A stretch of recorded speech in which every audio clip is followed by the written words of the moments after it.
The annual Chowdafest competition is happening next weekend, and chefs from around the state are going to get their recipes ready this week, get them ready to compete. Jim and Reno are here to give us a little bit of a taste of what's to come. Thanks for being with us. Well, thanks for having us. We wanted to give you an official soup mug so you can enjoy it this year. Thank you. So we'll have to bring this for our official tasting because the people who come are the judges, right? Everybody gets to be a judge.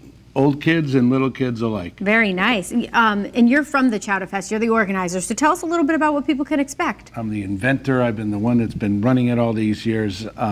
Got the idea from a little amateur event up in Maine and decided we really need that here in Connecticut. And we've made Connecticut the chowder capital of New England because restaurants from all over New England, we hand select them, come down to compete in this event, and everybody who comes gets to be a judge, and their votes determine who's got the best. And this is what you're bringing to the competitions, right? So, you're from J. Timothy's. We don't bring a traditional clam chowder. We bring a cheddar nail. It's in the non-traditional soup category. Okay. We make our cheddar nail soup from scratch in the restaurant. Local beer, Back East Brewing beer goes into our cheddar nail soup. There's some chicken stock, there's some seasoning, 3 different cheeses go into that. But it's an absolute blast to go down there. Yeah. I was explaining, we start serving soup at 11 o'clock.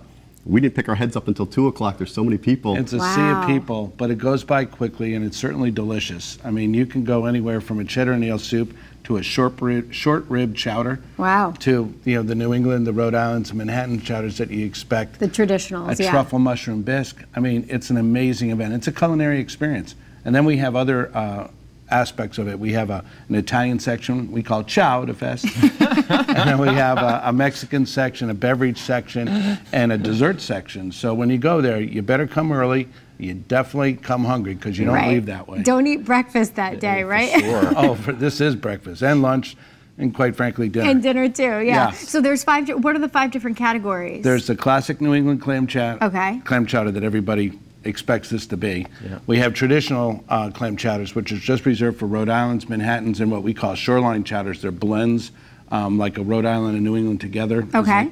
Then we have a creative chowder, which is my fave. That's where you might find a pan-seared scallop chowder or a short rib chowder. Then there's soup and bisque, where you'll find J. Timothy's, and then we have a vegetarian category as well. Oh, nice. That we introduced last year and was a huge hit.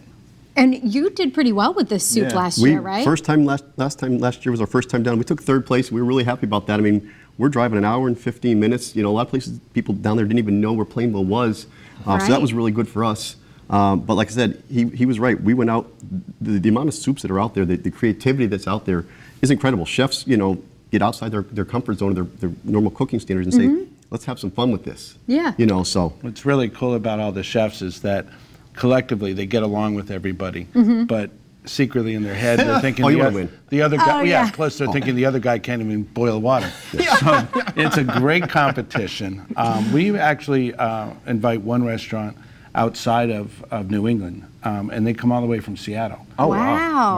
They've been deemed America's best chowder because they go all over the country to compete, and they win. And they've beaten our chefs here in our backyard the last 3 years in a row. So they're going for an unprecedented 4th in a row. And every year we try to invite restaurants that we think can heighten the level of competition. We got to get a Connecticut one to edge them out, right? Anywhere from New England would be good. But they are an amazing chowder. That's why we invite them. And tell folks where they can find you, maybe if they haven't been to your place. You're in Plainville. We are in Plainville, 143 New Britain Avenue in Plainville, right there in central Connecticut. So obviously, for coming up from the Westport area, I mean, it's about an hour drive, but for the people who can make the journey up, we're a nice 225-year-old building, great history in the building, can't be beat. Wonderful, and they can try your soup at the Chowdafest. So the information was just on your screen. It's happening next weekend. Thanks so much for being with us. We appreciate it. Hey, thanks for having us. Thank you. All right. It's all right. Good luck with the event. We have more news and weather coming up after this. Stay with us.